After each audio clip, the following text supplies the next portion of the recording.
Everything is connected, a constant becoming. That constitutes the world, the universe. Always remember that we are neither perfect nor infallible. I'm here because I came to visit a friend, and we visited another dear friend called Gaspar de Lama, who lives by the lake near Lecco.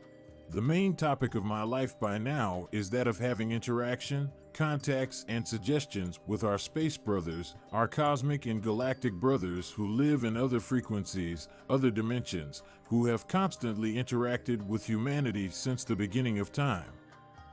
My life has always been somewhat based on their research, their help, their often invisible presence, but I knew they were there. I'm a painter, but I've also been a professional musician. I played for the various orchestras of the Milanese record companies. So, I played with all the singers of the time. And I've done so many other fun jobs too. I was the director of 2 important galleries in Milan. Art galleries. Yes, art galleries. I also worked as a joke writer for humorous magazines, cartoons and drawings. I did everything that pleased me, that amused me. When I got bored, I just left.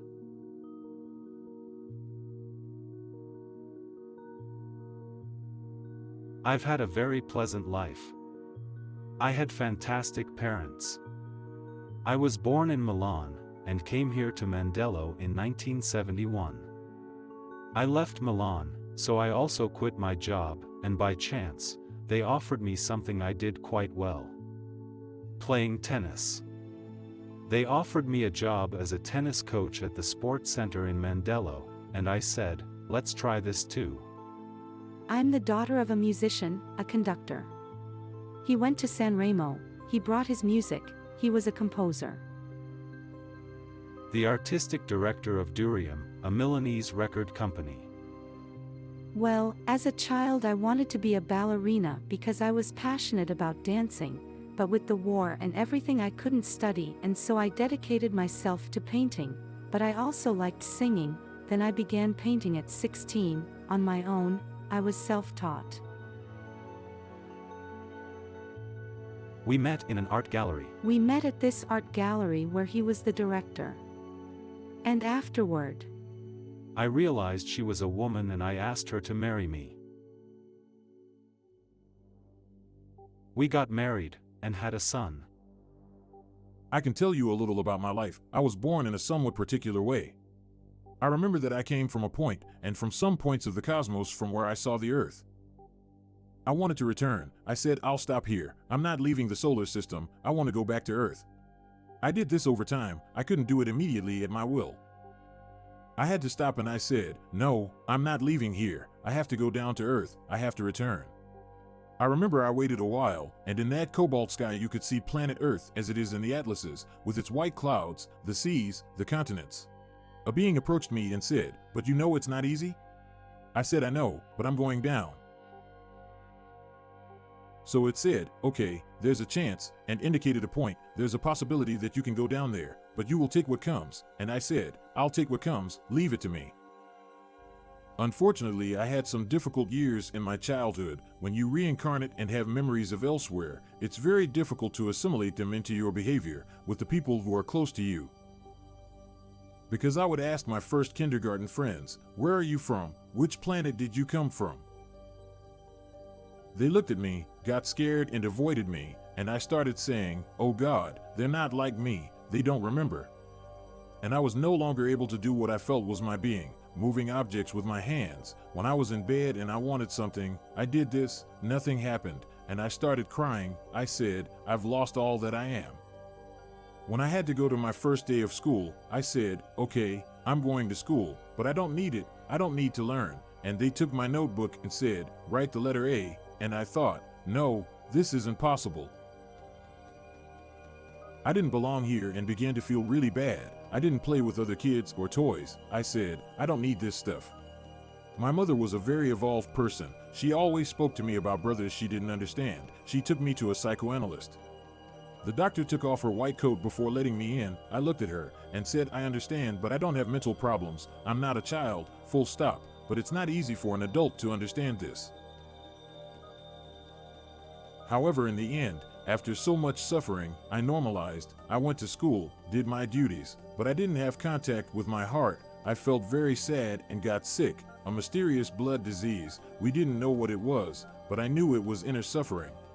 And I was about to die, until, when I was just at the end of my life, a schoolmate came to see me, because my desk was empty and they said, you won't see Luca anymore, he might be dying. So he came to see me and gave me back my life. He rang and came in, he saw me and said, what are you doing? Come on, come with me, and after 6 months I recovered.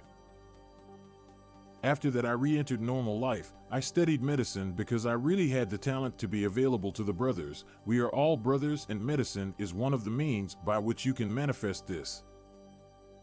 I didn't find what I was looking for. There was little love. I saw people being treated with detachment. I stopped studying medicine when I was almost a doctor. My father got very angry and said, you're making a mistake. I said, Dad, I have to. He said, all right then, if you quit, it's up to you. It's up to you and we'll see how you do. So I started out as a hippie and went around a bit, doing odd jobs. I took a plane and went to South America, Central America, and there, finally in the freedom of conscience to be myself, I saw the pyramids of Guatemala. I toured Guatemala by bus, all of Mexico, and I found what I knew, that our space brothers left traces in antiquity. They drew things, symbols, because humanity is connected to them through a discourse of brotherhood and evolution. They give inputs that we humans have to process in order to follow a path of discernment. I returned to Italy because those times were very dangerous. In Guatemala I suffered assaults with pistols, so I went home and stopped traveling for a while.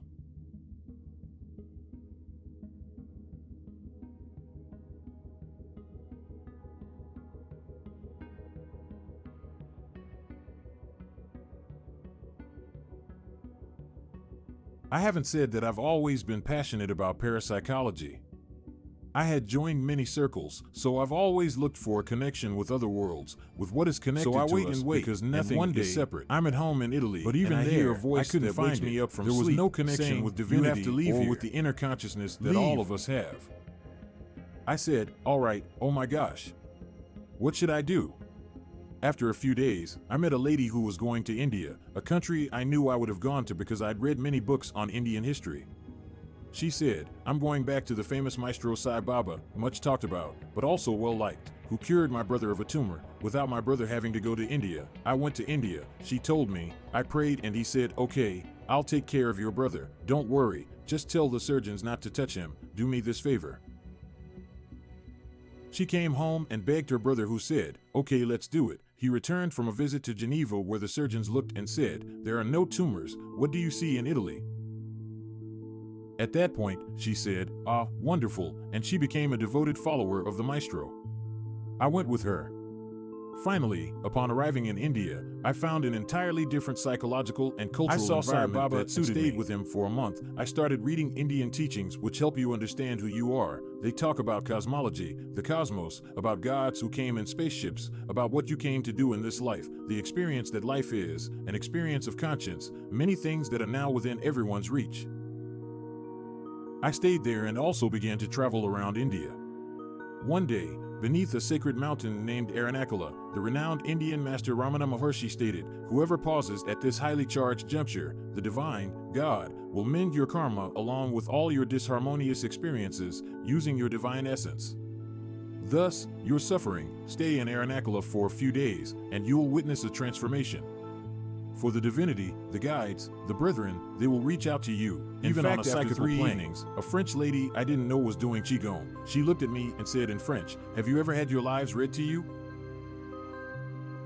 I said, I don't even know where. She hands me a note and leaves. It was the address of a great Indian seer, a Shastri, who had in his house, let's say, a shelf full of Sanskrit panels made of bamboo, where the history of the planet was written by one of his ancient Brahmins, an ancestor of 800 years ago, a Sri Shuka Nadi interpreter. You need to make an appointment, and mine was after a month. I went there and gave him my details. He went to the database, I gave him my codes.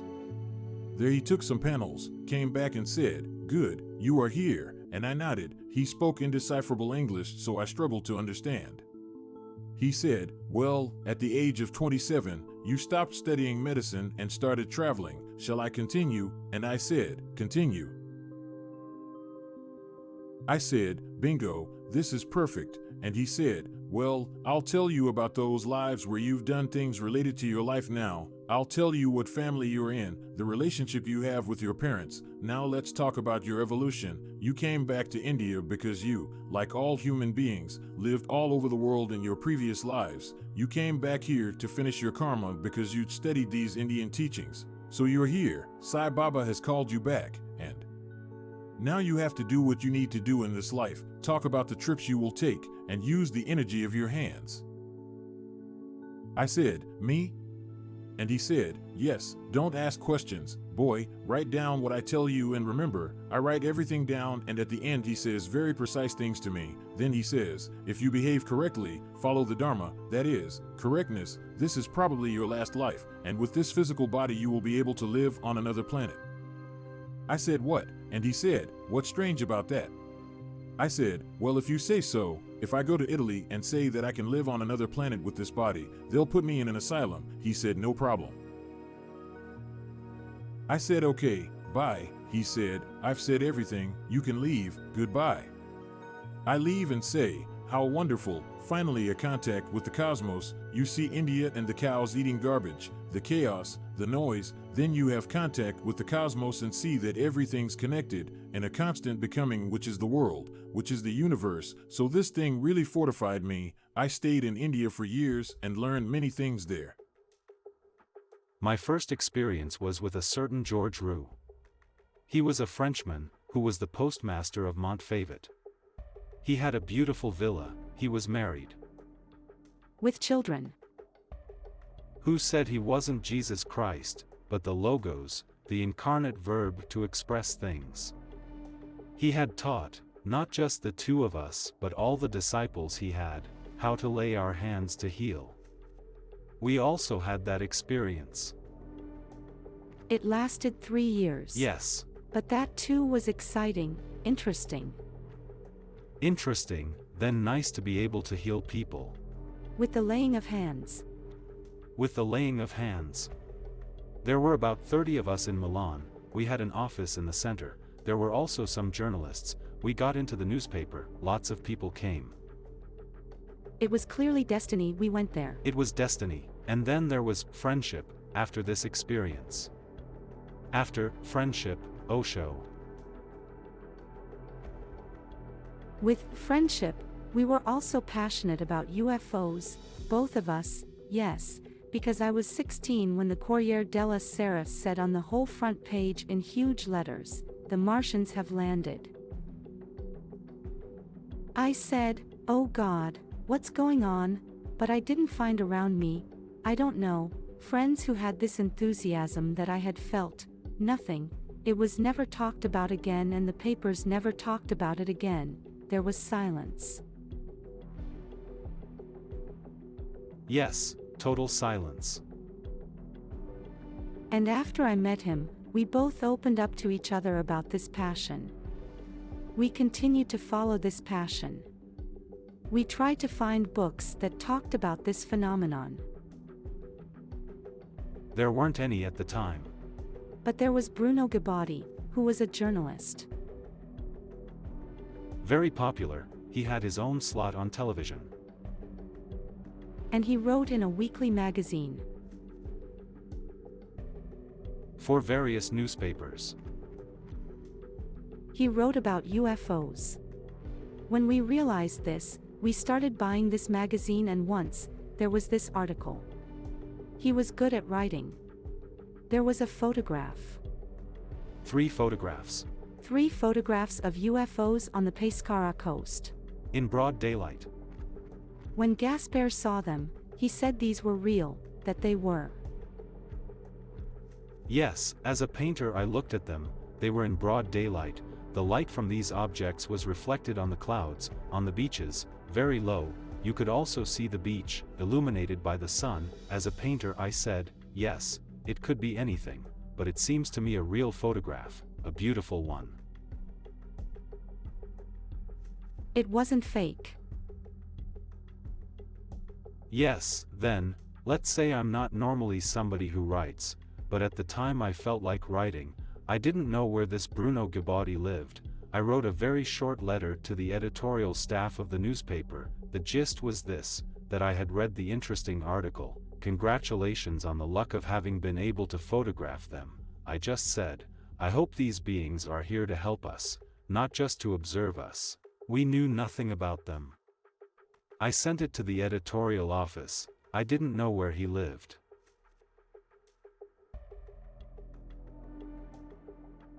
Time for it to arrive. 2 days later, I received a telephone call. It was Gabaudy. He said to me, I received your letter and would like to meet you. I had put my address on the envelope and he found my number in the Milan phone directory. And he said, I live in Asti, in Piedmont. I'll be here for work for 3 or 4 days. We can meet if you have a free evening. To which I said, I'm free tonight. Then he came over and we met. What he shared was undeniably captivating.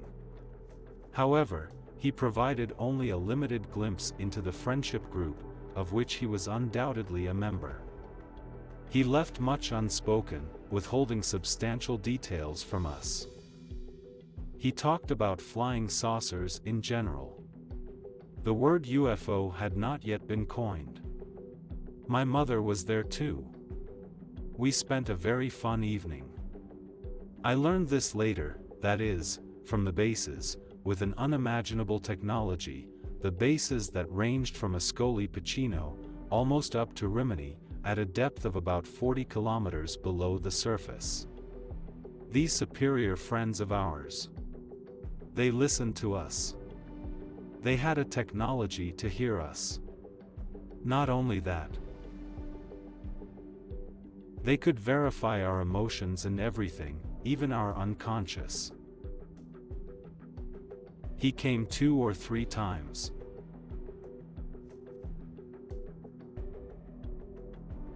I am talking about what I know. According to what they said. The 3rd time they gave him the order to tell us everything. He asked about it. If we wanted to join the group. If we wanted to join the group. I felt it was right. When he introduced me to, let's say, the head of the group with whom it all began. Bruno Samiciccia, I said, now yes, I'm sure. Then Samiciccia told me the day we met, by a portable radio, because you can't be made telepathic for reasons that are pointless to explain.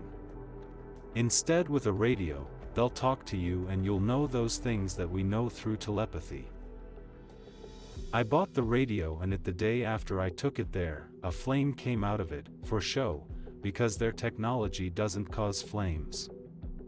But it was just to have fun, to make me understand something had happened.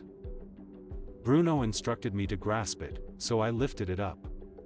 With a click, it spontaneously powered on, and then Sigurd communicated with me, one among them. He greeted me warmly, and his initial words remain etched in my memory, "Hello Gasparone." They consistently addressed me by that name, though the reason eludes me. "Hello Gasparone," he said, "always bear in mind that we are neither flawless nor immune to error." Then Bruno told me, change the frequency. I played short, medium, long waves and he spoke the same. From that moment I said, now I'm really sure I'm in contact with them. After a few days, there was a meeting with one of their flying saucers, which passed over my head at 120 meters. It had a diameter of 22 meters, very bright. It did not reflect the light, it was perfectly outlined, silent, flying slower than at walking pace. It popped up 800 meters from me, so I saw it perfectly clearly. After seeing it, I said, "Now I'm sure I'm in contact." I thought I was always sure, and that's just how we are. Doubt always gnaws at us, but at the right moment, we can be sure. And there, it began. It was the radio and this UFO, they were the first things I witnessed, that I saw.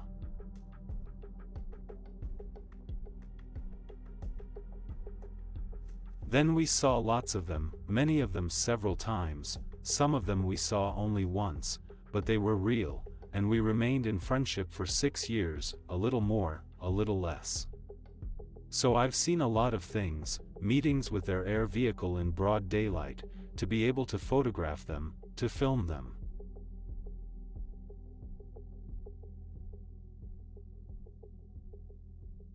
But nowadays a photo isn't proof, it's nothing. Not nowadays.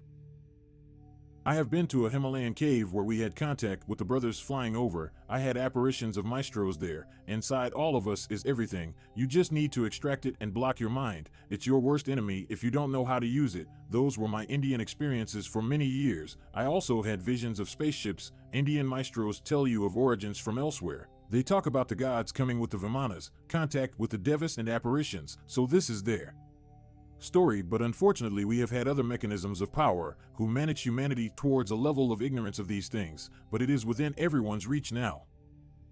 Going back to the brothers, in India I met some friends from Buenos Aires who said, "Luca, these things in Argentina are much more accessible, come to Argentina." I have been to Buenos Aires with them, in the parks of Argentina spaceships are easily seen, he said. At this point go to Capilla del Monte, it is a small town near Cordoba, and it's 700 kilometers from Buenos Aires. I took the bus, I went to Cordoba, Capilla del Monte, which means Chapel of the Mount, which is an octagonal Templar church, now I get it, and the Italian Saint Anthony is there. With his purity and the lilies and everything makes sense, ancient Mason studies, contacts, you stop at Capilla del Monte and make your first contacts with them. I had a phone number of a friend I didn't know.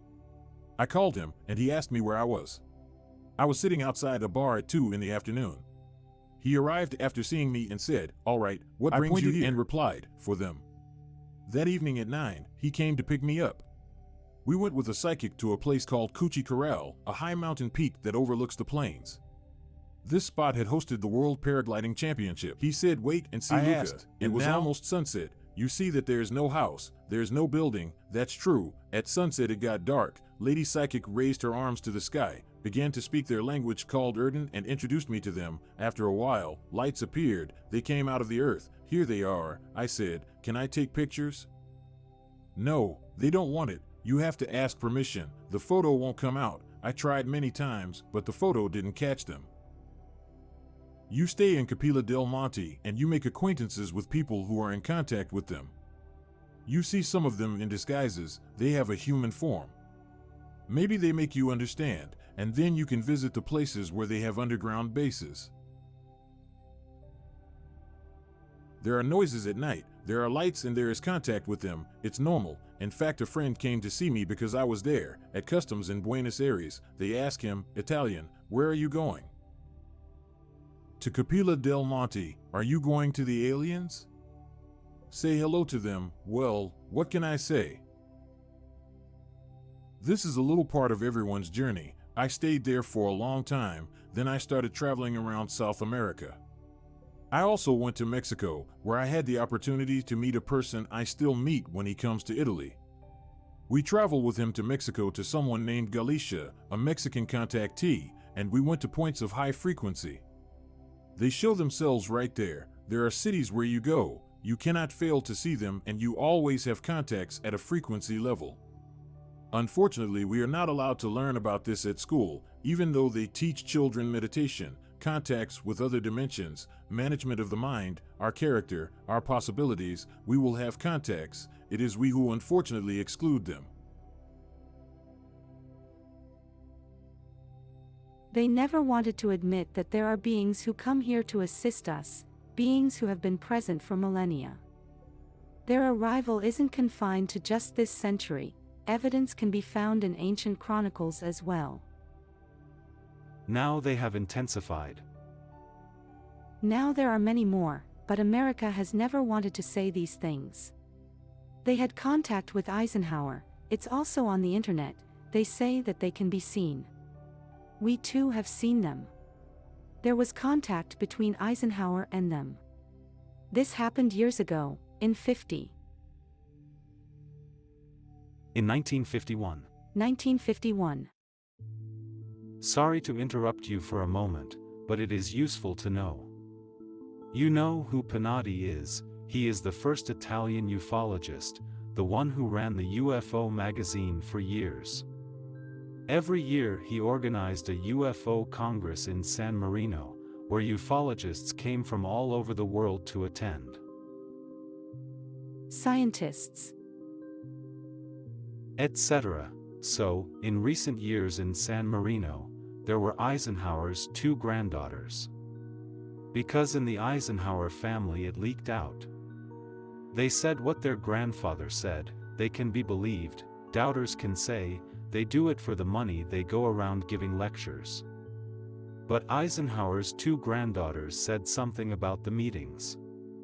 Pope John XXIII, the so-called good pope, all popes should be good, no, only that one they called the good pope.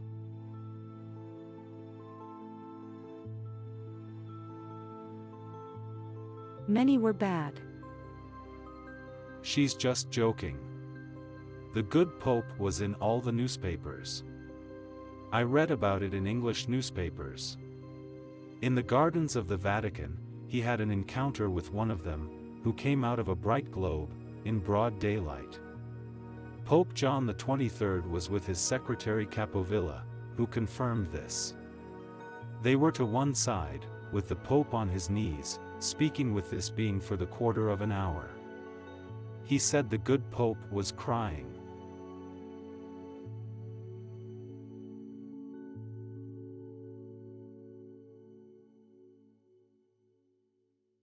Yes, on his knees and crying. Yes, he knelt down and he was crying. Who knows what they said? True, not true, but there are many of these stories, so to conclude the Eisenhower story, they asked, there were 4 of them. 7 extraterrestrials, they spoke perfect English. They asked him, can we now tell humanity that we are here, and that we are here to help? That we are here in good faith. To help you. And so Eisenhower replied. He says it's premature. It's premature, it's not the time yet. And they respected him. And they said, well, then that means we'll do our thing person to person, we'll work. We'll continue with our system, respecting free will. We will make contact, we will create new channelers. Female channelers are being born by the thousands. Also male ones. Yes, more women though, because women are more receptive. They run your life from behind the scenes, but they don't show themselves or impose anything. I personally don't have messages, I'm not a contactee, but my life has been focused on a willingness to do what seems right to me as a human brother, and they've always been close to me. I've had many apparitions. They came to my room one evening. They even did an etheric operation on my head. It seemed I had a closed channel. They did an operation on me. It was non-surgical and etheric, and they appeared. I almost got out of bed and they said, we won't do anything to you. And they didn't do anything to me, so up to now, my life has been focused on this. I also have the chance every now and then to help people with my hands. I'm quite known around my city, and people look for me, so I did what the Indian Shastri told me. I would have contacts, I would use my hands, and if I behave well in this life, maybe it's my last one. My whole life is set up like that. All of us human brothers have a mutual contact of love between populations. They ask nothing of us and help us unconditionally. Indeed, they stop here and many of them leave physical parts because the concept of death for them is very different from ours. It's like passing away, a continuous evolution, as all the ancient sacred books say. After that, if you approach history this way, you see that all mythology makes concrete sense. There were crosses between races that came from elsewhere and humans, and there were the sons of the gods, the demigods, Achilles, or even the emperors of Japan say they are crossbred with a deity. The gods also interbred with the ancient Romans. Then this died out, but at the beginning, a non-terrestrial and a terrestrial lineage had crossings or hybridizations. This is a fact, which many shrewd scientists or many secret services know about, who unfortunately prevent people from knowing these things. I'd say that now it's becoming more and more evident. The time is ripe, because if one inquires, one sees that many people who worked in the services, like wonderful Dr. Michael Wolff, who took part in meetings and managed contacts with aliens and governments. He said, "Enough, I can't keep lying," he was stopped. These were things that if, one day people found out the truth about them, humanity would take a leap forward, which it is doing all the same. At this point in my life, I do some experiential travel in South America, Mexico, we accompany people, we talk about these things, I have these friendly chats, and I'm available, because you are finally certain that we are all brothers, but we are all brothers in the cosmos, which is what would finally give meaning to human life, which is what it has, and we all came here to learn something, to leave with an extra notion. Because our divine part, the Atma, in Sanskrit, which is the divine part, immanent in us, is the part that keeps this whole structure alive, which is conscious, is our true essence, so we are cosmic beings, and we're not here for the atonement for sin or anything. I had other contacts in countries like Uruguay, Peru. In Uruguay there was a very beautiful one, because after these things happen, American astronauts arrive, certain American scholars or government officials arrive, who know everything, they are continuously monitoring all these events, and they come to take the evidence. In Argentina, a contactee told me that once they saw a UFO fall, they even went with a small plane, damaging it to look for the UFO. Shortly after the American soldiers arrived and sent the Argentines away, they said, "No, we're in Argentina, we're in charge," and the American military said, "No, we're in charge, leave." In Uruguay, and they took everything away. Sphere came out of a tree on a farm called Estancia de Aurora. The astronauts arrived to study, for reasons of interest, because underneath there are bases, in the whole world there are their bases. The Popocatépetl volcano, go to the internet, you see that it is monitored 24 hours a day by infrared government cameras. They do it to keep the volcano under control, but they see that there's a traffic of spaceships and motherships which are cigar-shaped. One can be clearly seen, which is 1 kilometer long, which comes in flying and descends perpendicularly, enters the active volcano because they have bases down there on other frequencies, and so the volcano doesn't harm them, but they are there and monitor continuously for the good of the planet and ours, because the planet doesn't belong to terrestrials, it belongs to everybody, and has been inhabited since the dawn of time by galactic populations, the Sumerians, as we said, and all ancient history speaks of them. The Mayan calendar, if one had a moment of calm and mental freedom, if you study the Mayan calendar, it's a galactic, synchronic calendar. It's based on what a galaxy does on its entire circuit, the precession of equinoxes. The 26,666 years speak of a complete revolution around a center, the nucleus, which is pure consciousness. For every galaxy, there is a god. In every galaxy there is an emanation center of consciousness called Hunab-Ku. This center emanates impulses that activating the frequencies of all the peripheral solar systems, and those closer to the center, activates consciousness. There is a continuous expansion. A calendar that is based on what a galaxy does, I'd say, is not terrestrial, it's enough to see this, but unfortunately, we are a little blocked in this.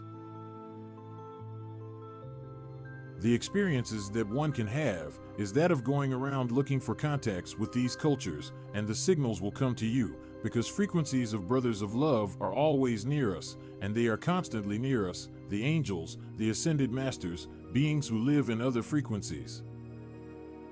We are never alone, just ask, as they said, ask. I would say that in essence this is my life. And then I had this experience with superior friends, let's call them that. We also became disciples of Osho.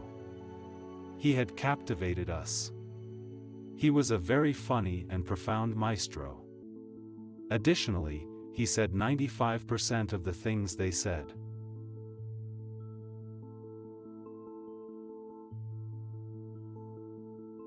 In fact, there are those who have contacted us. They are the good ones, definitely.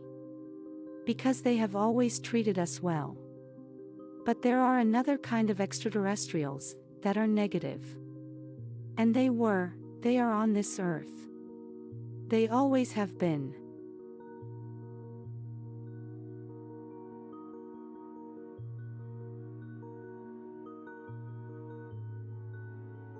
But we will reach the point where everything will change. The negative ones are already leaving. The most important ones, those who ordered to do all these ugly and negative things, they have finished acting. This is what they told us, so things are changing.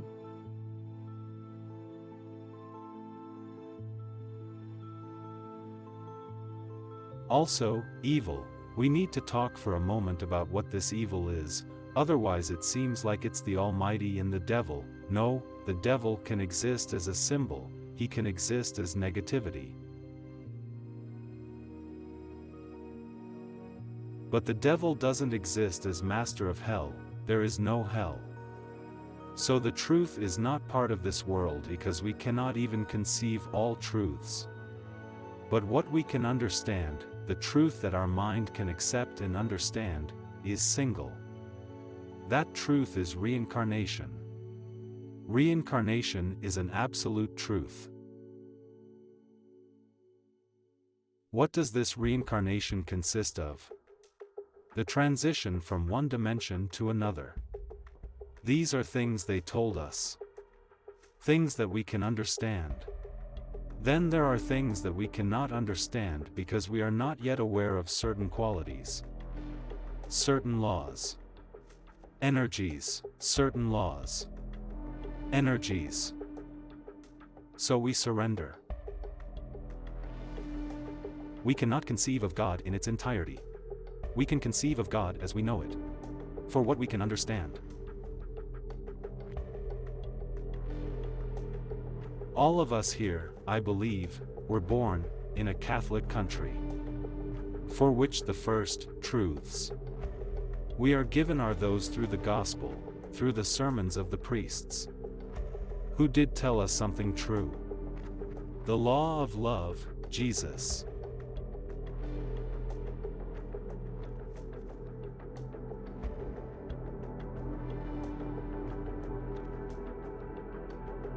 There are many true things, some have been distorted for convenience.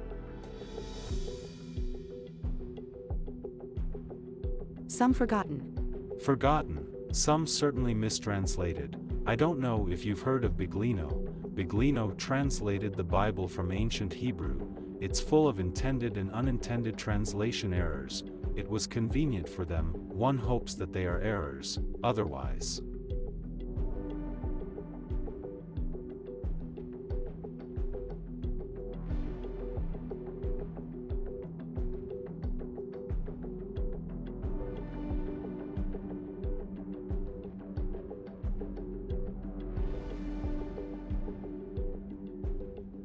One mistake, the simplest and also the shortest as an example.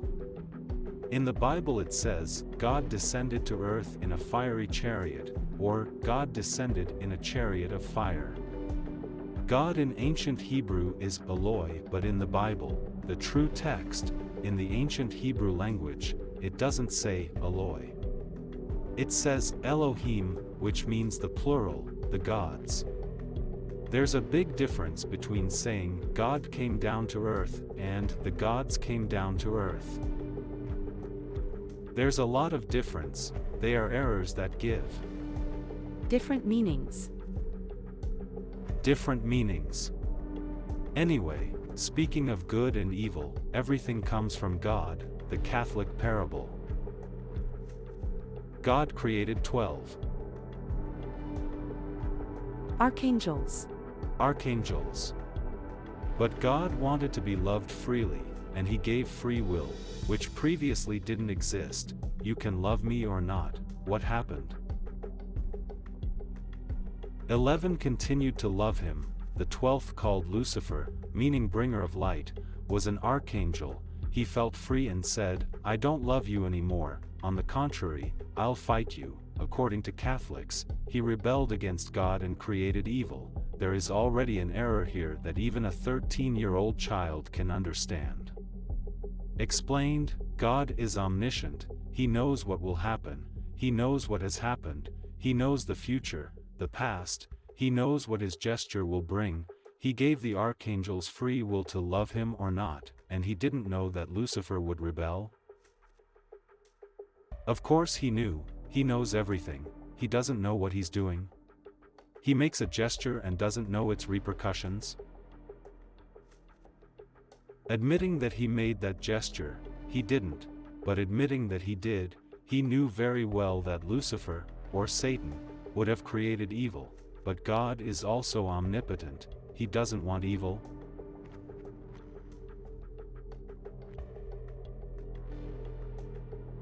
Does he do something that will make Lucifer a good person again? No, no. He lets him create evil, so evil. And so then we say that God created his universe. With the two opposites. Aware that the two opposites were needed. For life. For life, for everyone's growth, for evolution. If there were no evil, good would be nothing. There would be no confrontation. It would be nothing, there would be no choice, there would be no evolution. Everything at a standstill, pointless. Therefore evil is necessary. I'll tell you a funny detail, skipping many things, evil on Earth. Let's talk about our planet, of which we know little. Evil exists. Evil exists. If there weren't these negatives, we wouldn't grow in love, because to grow in love we must perform acts of love, and very few, 1 in a billion terrestrials, know how to truly perform acts of love, because we ask them, what is this love? What is your definition of it?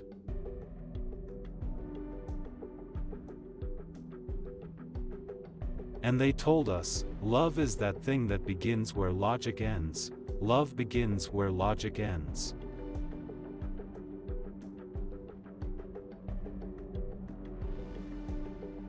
So we asked, but why are you sending us up a hill at night for 2 or 3 hours?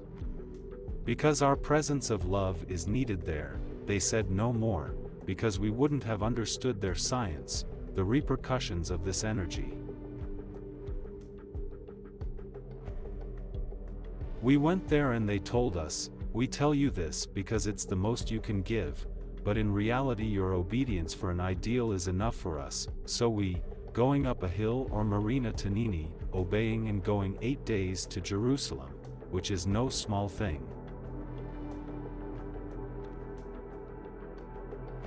We gave the most of what we terrestrials could give, obedience for an ideal, but love, if there weren't evil here, to return to the subject of evil, we wouldn't grow one bit, because we don't have the courage to truly love, very few do it, and we also perform some gestures of generosity, but if it weren't for evil, we terrestrials wouldn't grow. We grow because there is evil. We must forgive those who offend us. Not react, endure, teach. If there were no evil, through all these paths we wouldn't grow. We do not make any courageous gesture of love which we grow, without the help of evil which obliges us to forgive, so we have to thank the negative part of the planet. If it weren't for that we wouldn't grow by this much. I reacted, we have to thank them.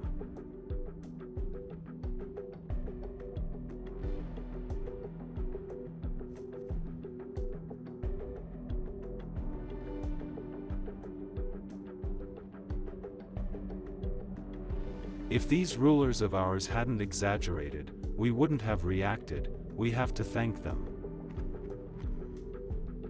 That's true. So, evil is necessary. We were still sleeping. Instead, there are many people who are waking up now, because there's this contrast of good and evil. Evil makes itself felt, and then there is a reverse reaction. They don't especially love anyone. They love everyone and they serve everyone. That's no small thing. They do it because for them even evil is a part of the good that is evolving, so they never condemn anyone, they welcome everyone, and when you went to him and hope to be received, you say, I'm here, I'm here. You see them look at you, smiling, as if saying, I know you're there, but patience is good for you, you are no different from anyone. It's what happened years ago, to build the largest private hospital in India, totally free, and there are also American and European surgeons. They get paid or they do it for free, for the donations that go to the ashram.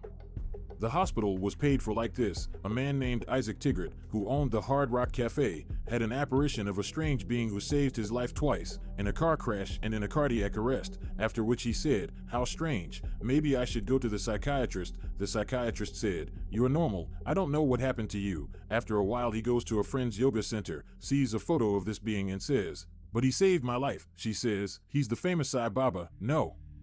"Where is he?" "He's in this place." He goes, expecting an open arm welcome. Sai Baba stops, looks at him, turns and leaves. He says, "But how?"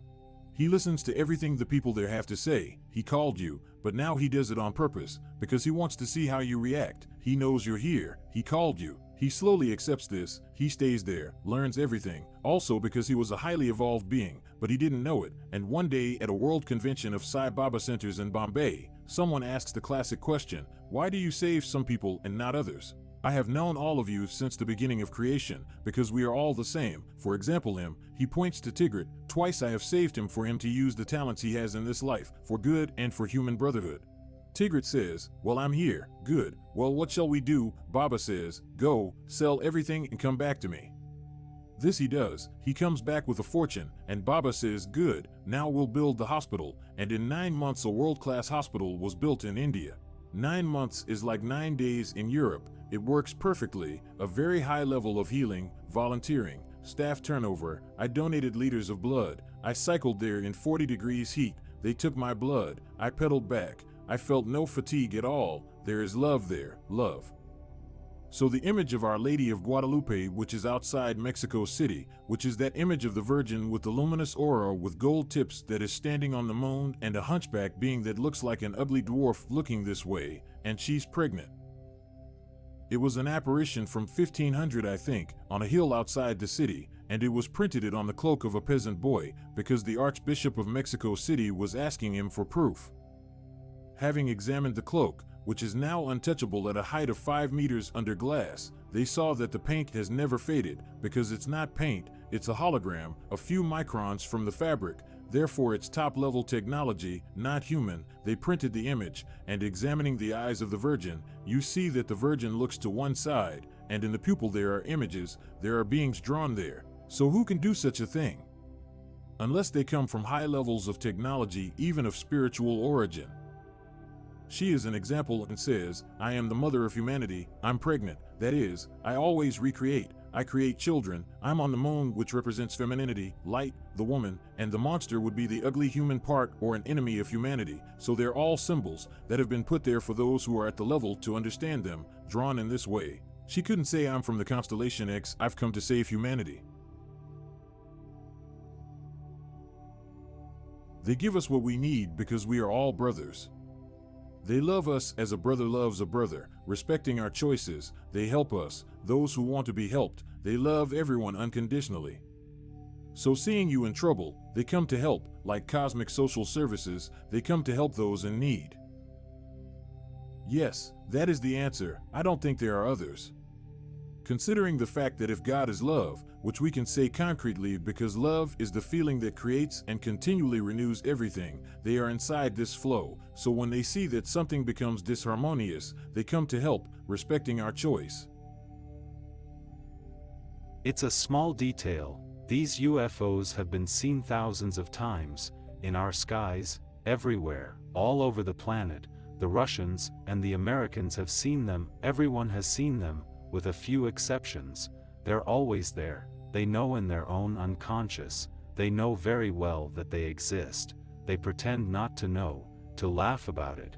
It's a common reaction. They put it off, don't believe it, think they're bad. All because they understood very well, deep down, that we have to change.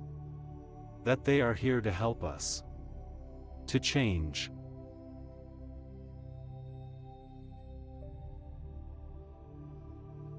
Sooner or later, as soon as free will allows it, they'll make themselves clear. That's when we will have to change. People don't want to change. So they postpone, they shrug. But this is the reality. People don't want to change. Because to change takes courage. To grow a little and change dimensions. That's it, that's the game. They are here. Jesus came, we killed him. Buddha came, they tried to kill him many times. They poisoned Osho. They tore Mahavira to pieces alive. We killed them all because they were all uncomfortable. They annoyed us. We didn't want to hear them. Now we reached the point that we postpone. We wait. The laws have changed, we have changed. The point has come that if we receive help, we can make this leap and move from the current third dimension to higher dimensions. And it seems to be close. We need a certain part of humanity. 2 or 3 years and we're close. I speak of a visible beginning, not an arrival in a dimension, a visible beginning. Then we gather courage, we find strength, and we'll see how it goes. However, they are such expert people, who have helped throughout their lives, if not them, their parents, their ancestors. They have helped planets like the Earth, and even worse, to grow.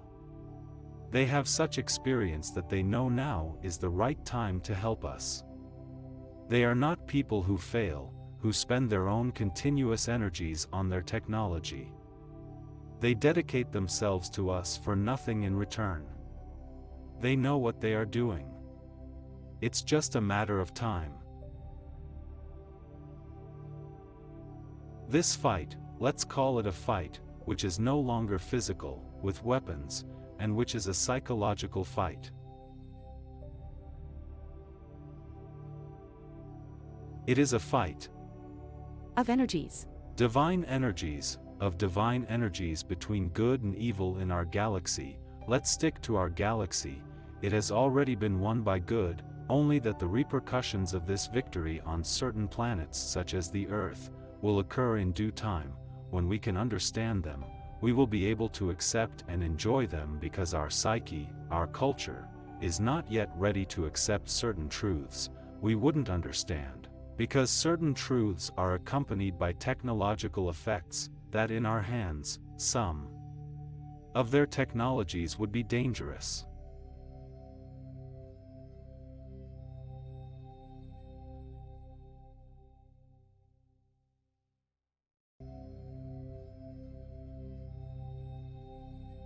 Sumerians had contact with those that are said to have come from Aldebaran. In southern Mexico, they had contact with those that came from, I don't know, from the Pleiades or wherever. They educated humanity and left. I think that's part of the game too, that creation also relies on someone planting seeds, creating something, watching it develop. Then it seems that those mediums who had contacts like Maria Orsic, who gave the technology to Hitler, said she connected with the Aldebaran, who gave the technology to the Sumerians. They gave the technology to these mediums, and the Nazi technology used it to make war, so everything is mixed up a bit. One should really have contact with them, or at a high level. Here the great cosmic masters could explain it to us. We see the effects here, but we don't see the source. They leave and say, we'll be back. They see some of the structure, the incarnation that makes the person, what is incarnated. If there is an evolved, non-conditioned being, I believe they choose, and generally there is also a lineage. Perhaps you come from a family of people who practice this type of knowledge, so there is also a DNA lineage, but they know who to contact, and often if the contacted person can take other paths, they don't bother him anymore or they don't use him. It depends on behavior, but they choose. I believe this. Indeed, I'm aware they exist. I've witnessed them on numerous occasions. However, I'm not in direct communication with them. I lack telepathic connection. While I've experienced it in the past, that's not the role they assume with me. I live my life, undergo my experiences, come from the Andromeda Galaxy, and don't receive messages to Hector Galicia, who has hundreds of interviews on YouTube, so it's public. They said there are currently 150 races on planet Earth that are interacting with us, and they have various forms. Tall, blonde, so-called Nordics. You could be one of them. Others are shorter, others are gray. There are more reptilian ones, or those that look like crocodiles, the Dargos. There is a great variety, the insectoid race that look like grasshoppers and have very powerful psychic powers. Various types developed according to the environment in which they live. They developed a form. Consciousness takes the form of the context it is in. A Russian truck driver saw a spaceship one night, somewhere in Russia. He approached it. A Cyrillic inscription appeared outside the ship, with the words, "Approach, don't be afraid, we're friends." He approached and a bar of light came out of the spaceship with the words, "Hold on to this, you can enter." He did it. Incredibly, he entered and the beings that were inside, completely positive and good, were amorphous. He said he saw dark, somewhat hairy masses of energy that looked like hairy balls, that were alien beings. They said, "This is our form, it's unusual for you, but don't worry, we are good." The quantity of forms they can have is indefinable. Those that have come closest to us are those that have heads, legs, and arms, but perhaps small or tall. Reptilians and draconians have scaly skin. The insectoids, there are the Nordics. Those from Andromeda may be shorter, but there are infinite races. Because each galaxy has 100 billion solar systems, so do the math, it's incalculable. But there is an immense amount of races. Who can define it? We are one of many, and we are those that are evolving.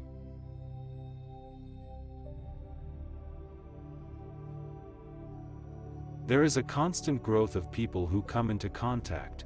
In Turin there are contactees who are in contact with an extraterrestrial race which is at the entrance to the base under Monte Musine, a mountain near Turin, with is an enormous iron cross, a tombstone for the Madonna. Below is the entrance to a base. They are in contact with these beings who have said some very interesting things. This group came here, a very small part of this group, to get to know us and to bring this thing to us.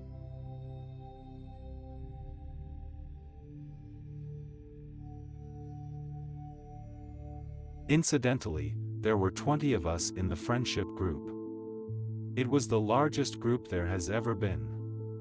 There were other small friendship groups, 4 or 5 people maximum, in Siberia, in Argentina. The group in Turin, in contact with those at the base under the Musine mountain, where there are, as they told me, 247 people.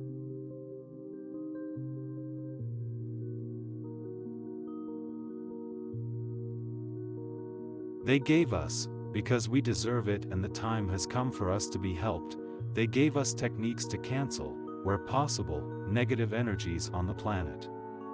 Very easy to use. Many of them used the pendulum, used it in a different way. And with this movement, negative energies leave. It's like using a lightning rod, they go away.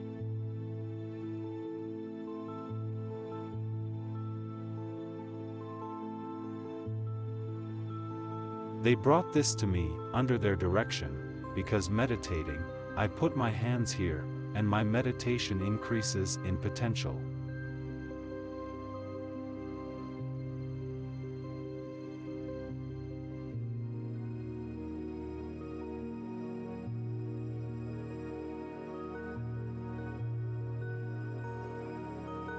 There are signs of their handwriting, signs of their Kabbalistic, energetic technology.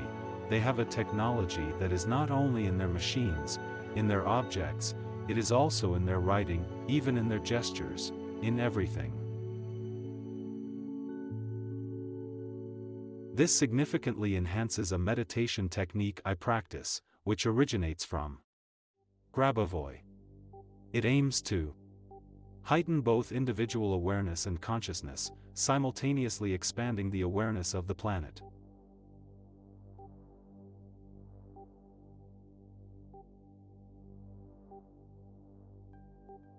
I don't know if you know who Grigory Grabovoi is. He's Russian. He created numbers, a numerical homeopathy. It comes in ancient times, from the Sufis. Just think, the Sufis created a numerical homeopathy.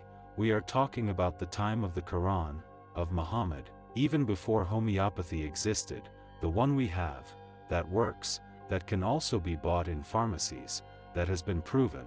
This numerical homeopathy was created by Grabovoi, knowing that the Sufis had had this inspiration. These here are inspirations that come from above, it can't be anything else. Returning to Grabovoi, he did some numerical meditations, that I do, and which serve to increase my consciousness, my awareness, and of all the inhabitants, like me, good and bad, who are on the planet. It may be little, it strengthens it. If you do your meditations, with this thing here, you empower them.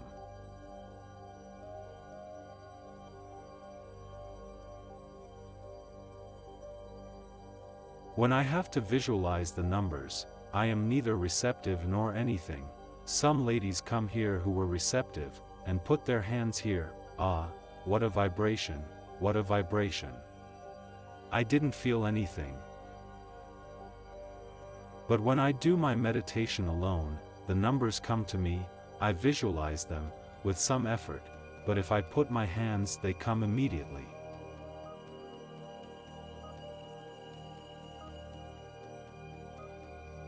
The program includes a fabricated alien invasion scenario, utilizing holographic projections in the sky, a concept similar to the Blue Beam Project. This involves beaming light to create alarming, lifelike images. The narrative suggests that this orchestrated event could ostensibly save humanity from a malevolent alien invasion, prompting us to express gratitude to those who seemingly protect us while keeping us under control. Once executed, this stratagem would limit their alternatives, given the ongoing awakening occurring despite their efforts. If claims are made about both the existence of aliens and their malicious intent, it becomes evident that a substantial deception has been perpetuated.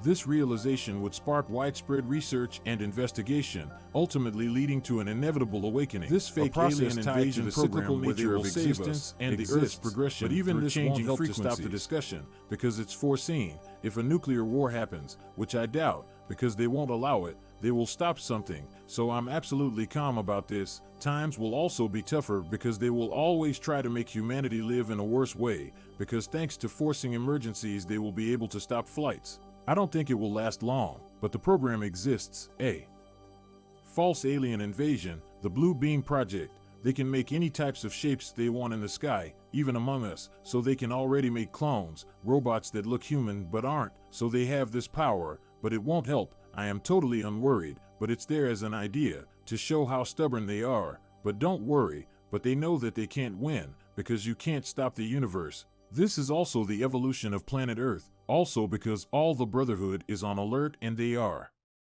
close to us. Since they do nothing evil, they neutralize and don't kill, they just observe. In the end, I think they would do something even more concrete, if many maestros also say this. There have been aliens who carried out control operations and abductions, kidnappings, bad things for humanity, but this was granted to them by the American government. This has been recorded and was also blocked. They don't do it anymore because the superior being intervened and said enough of these things. But they aren't bad guys, though in the past they controlled mankind as they wished.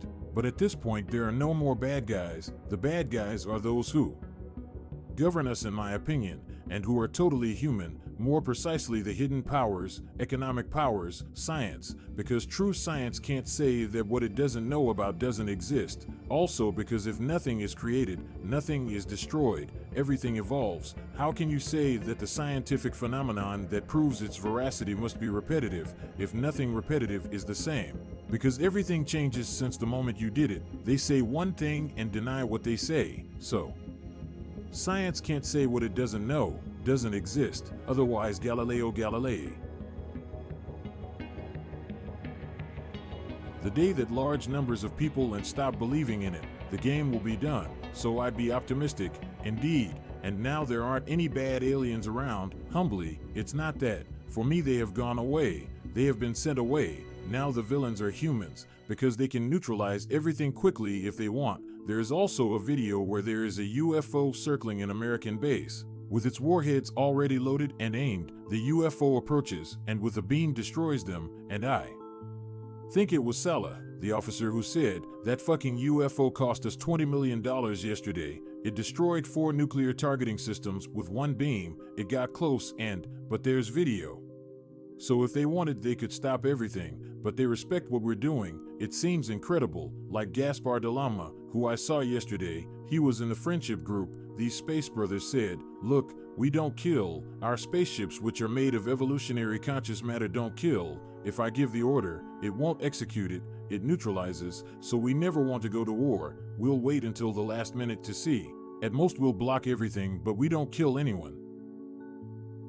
From what I've seen, many authoritative authors also say so. They respect what we do. It's like a spiritual maestro. Until you wake up, he lets you sleep. He says, don't do it, don't do it. And you say, but I can't. The day comes when you say, I won't do it anymore because I've seen that it's no use. They give you all the rope you need to hang yourself. The day you realize that you're doing this, you fix it. That's all. ACES, as they say in Mexico.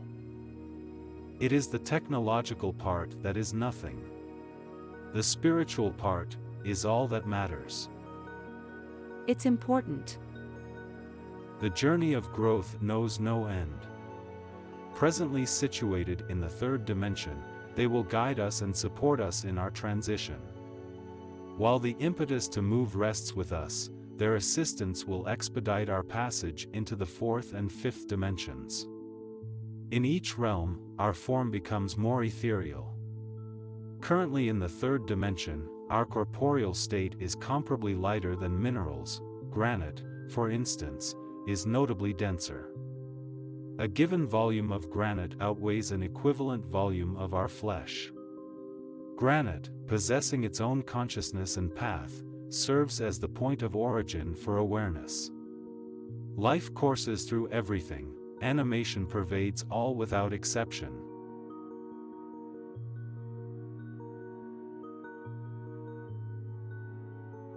Whatever you see in the world, it's all animated. Minerals have their own awareness, lower than ours.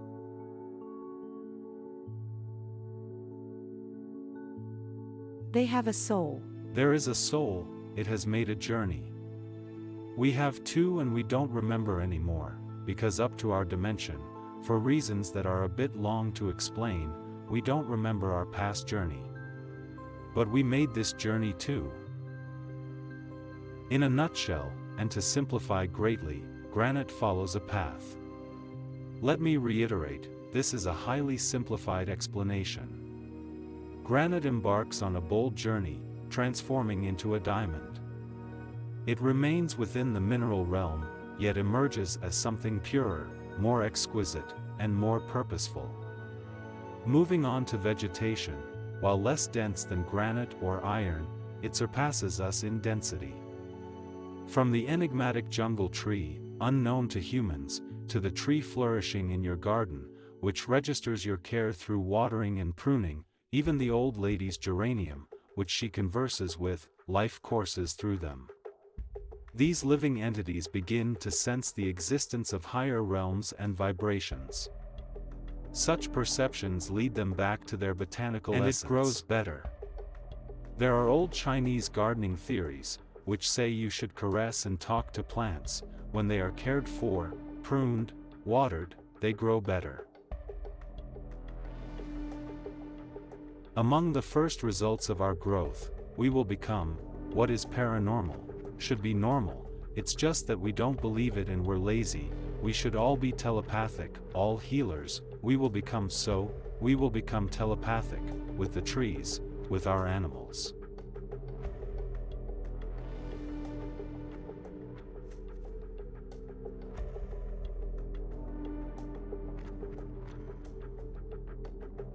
Listen, I wanted to say there's a verse, a proverb that says, God sleeps in the mineral, dreams in the vegetation, he wakes up in the animal and becomes conscious in man.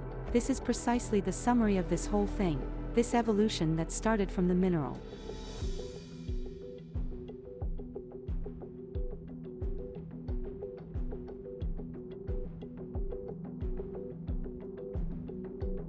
We started from the mineral. Now we are in the third dimension. Our body is increasingly more diaphanous.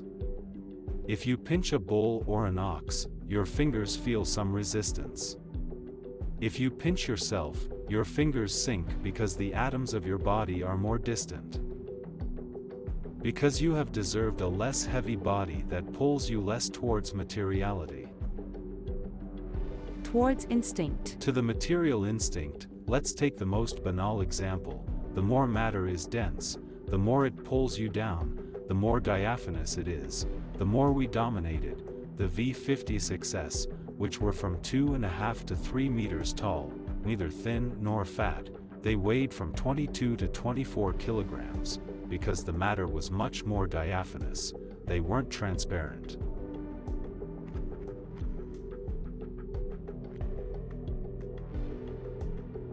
Less dense, there were fewer atoms.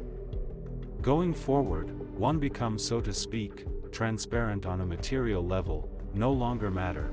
We become energy, organized, transparent and even invisible. We become more and more divine. At a certain point, you grow, you grow, you grow.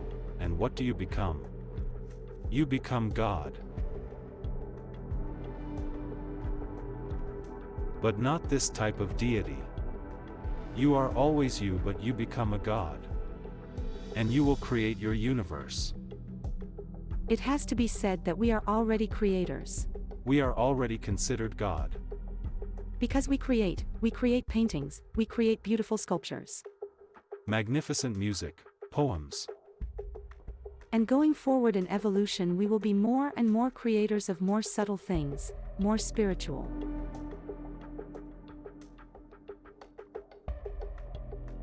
With more love. What does "we are all one" mean?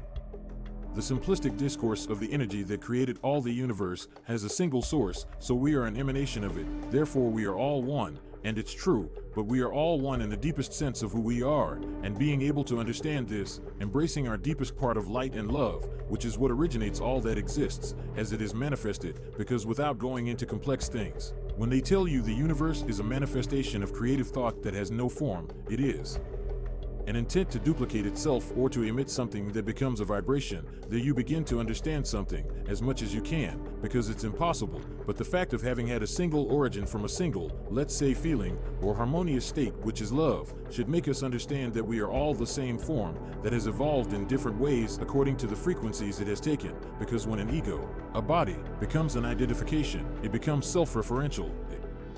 Manages itself according to need, from where it was born, in which family tree it entered, so there is a management there that becomes personal on its own, but our innermost part is the same, thus managing to pay less attention to the superficial and peripheral layers of what we are, accepting the defects of others, not suffering them, but trying to understand, forgiving, because obviously each of us has our own problems, and I don't know the problems another has, if I'm immediately antagonistic, I create tension and the other rightly reacts. Then we separate more and more from each other, to think that others are all like you, and have problems that I don't have, maybe they are worse than mine, and I start to become more open, more compassionate. That is, I can understand, I don't react, and if I don't react, I don't emit a frequency of hostility, and the other doesn't react to that. Therefore we do everything, which is linked, but to very little freedom of choice exists, and it changes when I become aware that all that exists is a divine part that is in me, which has no type of identification, so even free choice ends,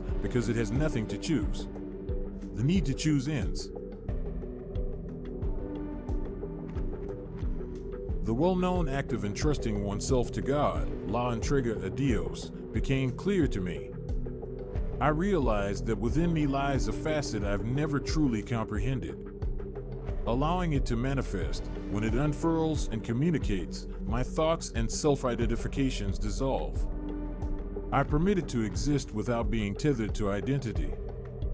Thus, God is a I being observe who, events from through a his detached entire standpoint. journey, I'm not from mineral ensnared to by them, himself, but rather has I understood that experience the most them. beautiful, most exciting, most wonderful, most divine thing is evolution. It is the absolute, cosmic orgasm, to evolve. So if evolution is the absolute maximum orgasm,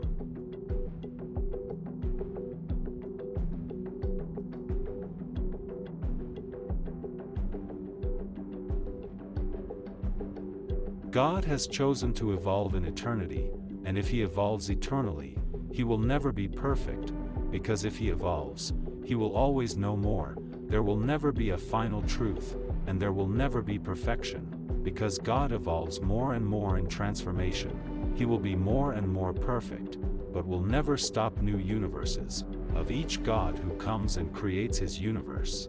For eternity there will always be new universes. We asked, but when did all this start?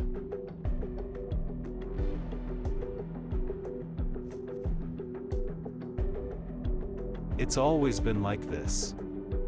Always. And it will never end. What purpose does it have? Because Osho said the same thing about the multiverse, as he called it. And we asked Osho, not them, because we weren't in friendship yet. In Osho there were about 3 million disciples.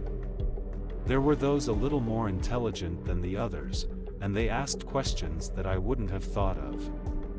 One of the questions was, but what is the purpose of all this? Osho's response, it has no purpose. If it had a purpose, everything would be horrendous. The beauty of love is that it has no purpose. If a gesture of love had a purpose, it would be horrendous. I perform this gesture, because then you reward me, so others can see how generous I am, because this is how I grow in love. Well, if I made gestures of love for these purposes, it would no longer be love. Love is an outburst. It's an outburst of joy without cause, so all this has no purpose. It's a game, it's an outburst of love that has no purpose. If it had a purpose it would be. Purpose is mental, because that's the story.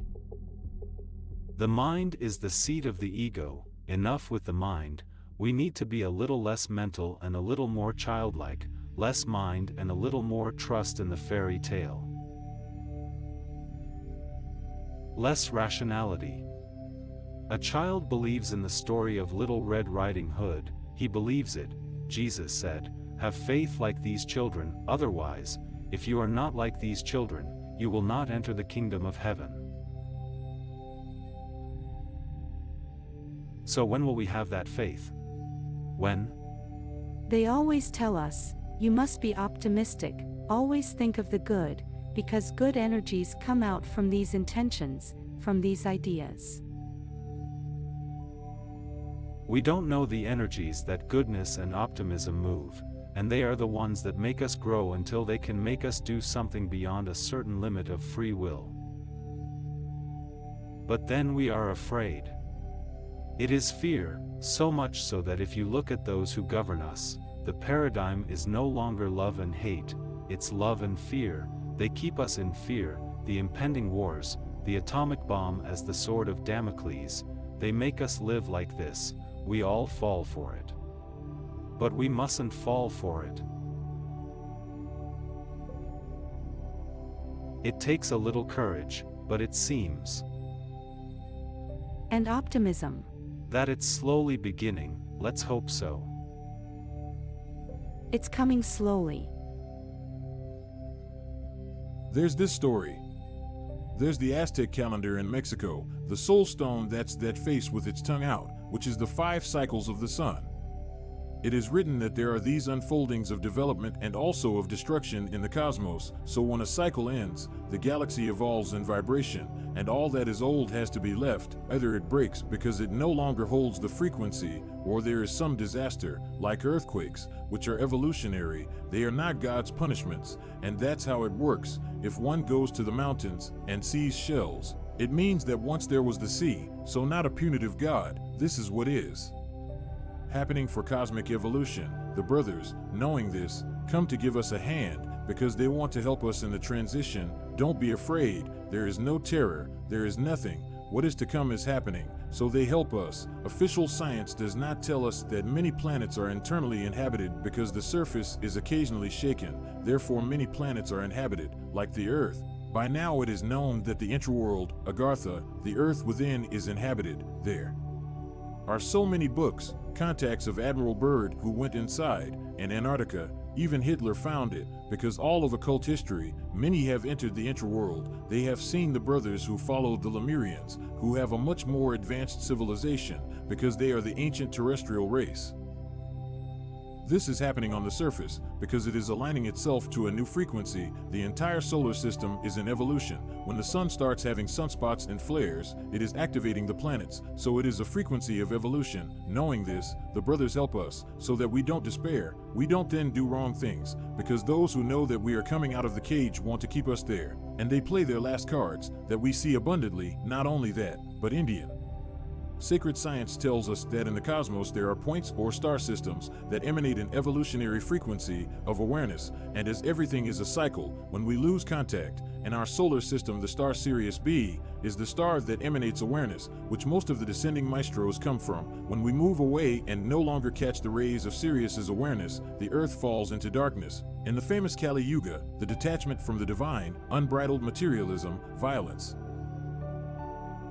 But this too, in its cycle, the influence of Sirius B returns, and the Golden Age, Satya Yuga, the truth will return. This too is a cycle, so when they tell you, look, all this is a cosmic game, there is no laughing at it, it's the truth, to be interpreted. Everything that happens in the cosmos moves by itself, so evolution is also part of perturbations, problems, but perturbations are pushed forward. So even certain races that have used the planet, feeding on its energy, especially fear-like, now are doing it for their advantage, but it becomes our advantage too, because in the end humanity will wake up. It could be said that good and evil are the same thing, seen from two different viewpoints.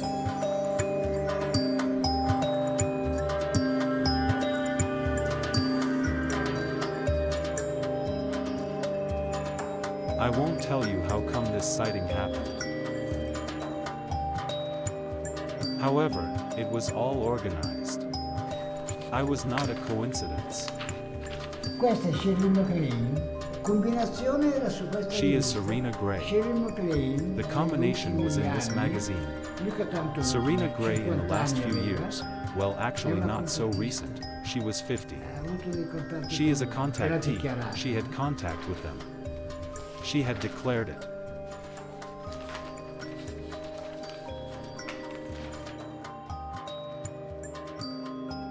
Here it starts. I am in this article. This is me back then.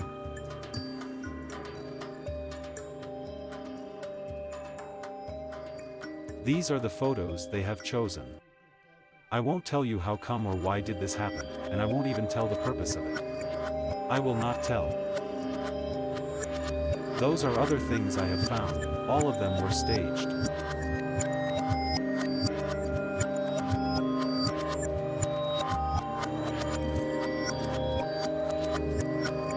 Here we are. This is Monte Silvano. You can see it very well. This is in Pescara.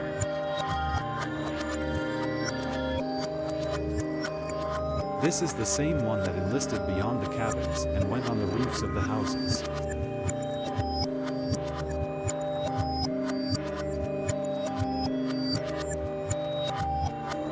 You really can see it very well. Here we are in Trento, a small town near Milan, in the province of Novara. 5 to 6 kilometers from Milano.